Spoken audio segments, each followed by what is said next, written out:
Bom dia, quinto ano. Vamos falar de uma aula de história. E nós vamos falar sobre o Brasil se moderniza.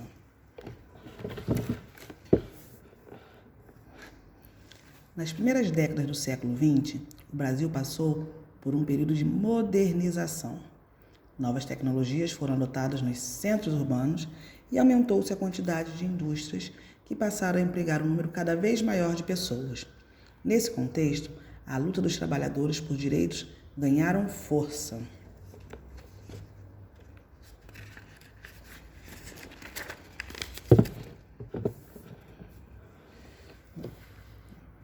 Aí, um novo século, né? Então, assim, no início do século XX, o Brasil passou, a ficar mais moderno e diversas mudanças ocorreram, né? Várias indústrias começaram a surgir e, com isso, novos empregos.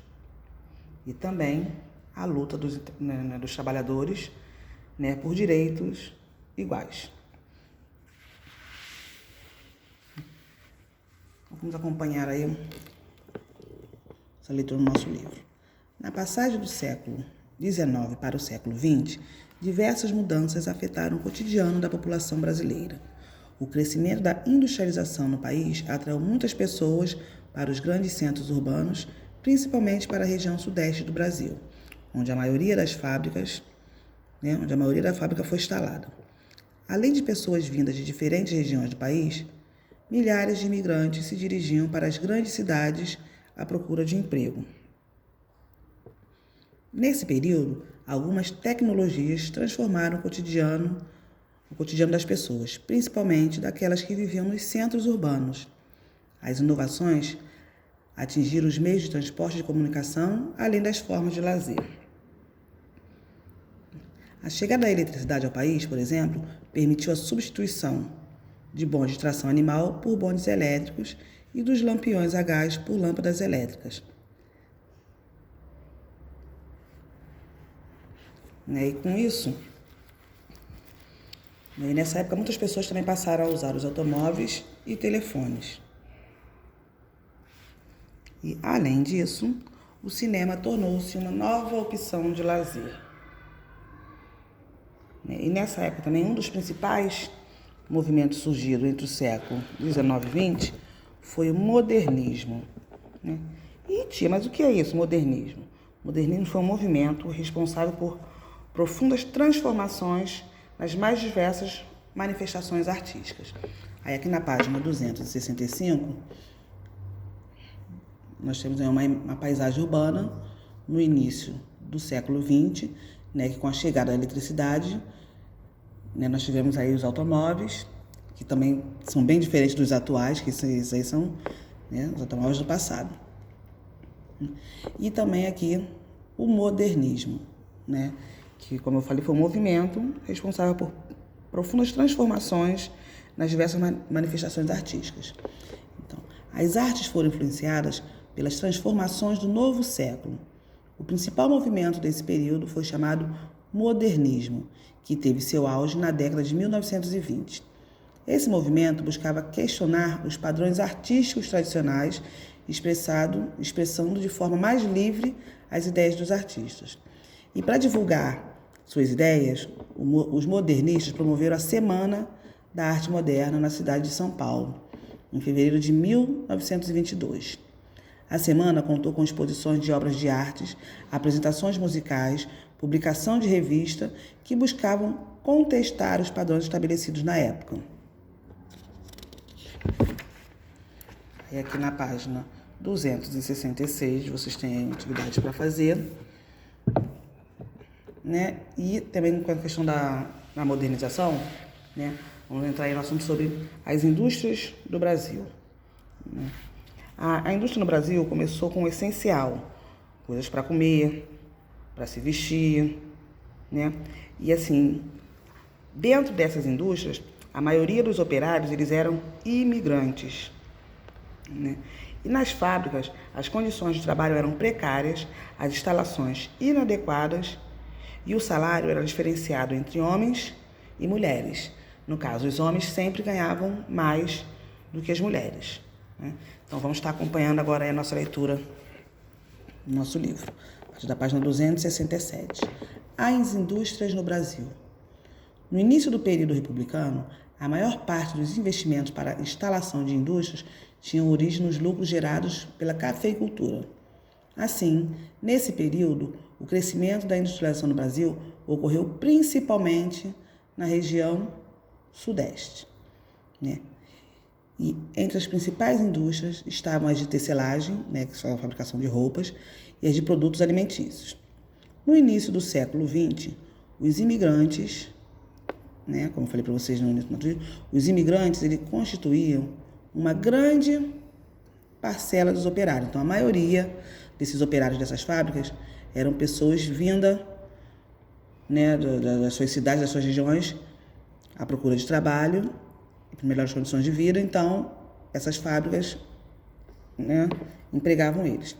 Em algumas cidades, como São Paulo, eles chegavam a ser a maioria dos trabalhadores nas fábricas. O trabalho nas fábricas. As condições de trabalho nas fábricas eram precárias. Podemos estar sublinhando isso aqui. Como não havia direitos trabalhistas, naquela época, as jornadas de trabalho chegavam a 14 horas por dia e muitas vezes os operários não tinham direito a descanso aos finais de semana. As instalações eram inadequadas e os ambientes eram sujos, mal iluminados e mal ventilados. Era comum os operários sofrerem acidentes de trabalho por causa do cansaço e da falta de segurança. Além disso, havia um rígido controle sobre os operários que estavam sujeitos a pagamento de multas, caso qualquer regra fosse desobedecida. Algumas empresas chegavam a cobrar taxa para seus funcionários usarem os banheiros. E para as mulheres, as condições eram ainda piores, pois recebiam um salário menor do que os homens.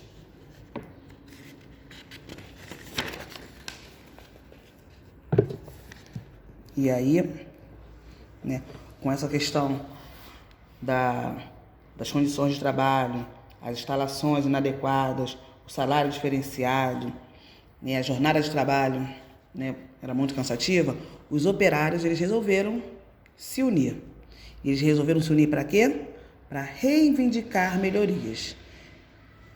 Então, vamos estar fazendo essa leitura aí, vamos acompanhar na página 268. Muitos operários se uniram para reivindicar melhorias, pois estavam insatisfeitos com as condições de trabalho. Vários dos imigrantes que trabalhavam nas fábricas já haviam atuado na luta por direitos trabalhistas em seus países de origem.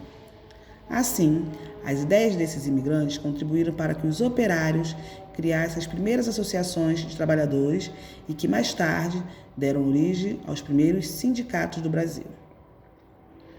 Nas reuniões dos sindicatos, os operários procuravam organizar estratégias para que suas reivindicações fossem atendidas. Na luta por direitos, os trabalhadores organizaram muitas greves.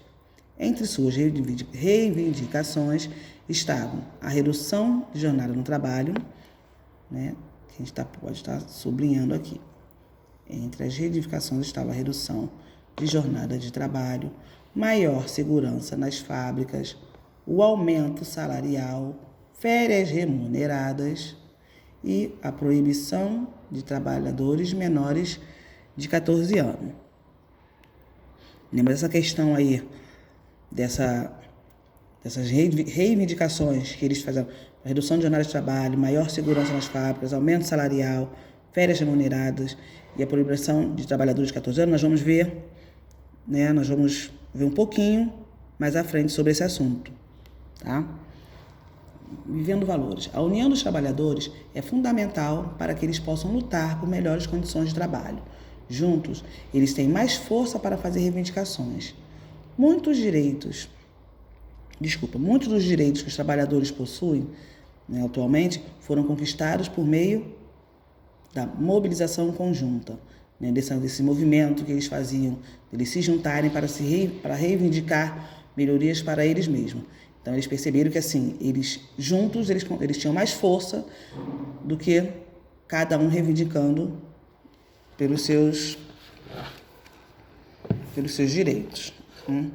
Aí aqui tem uma leitura para vocês fazerem sobre o futebol, né? Que nas primeiras décadas do século XX foram surgindo os primeiros clubes de futebol. E aqui são os jogadores do Bangu Atlético Clube, na cidade do Rio de Janeiro, em 1911. E aqui na página 270 tem uma atividade aí para vocês estarem fazendo. Essa foi a nossa aula de história. Tchauzinho e até a próxima aula.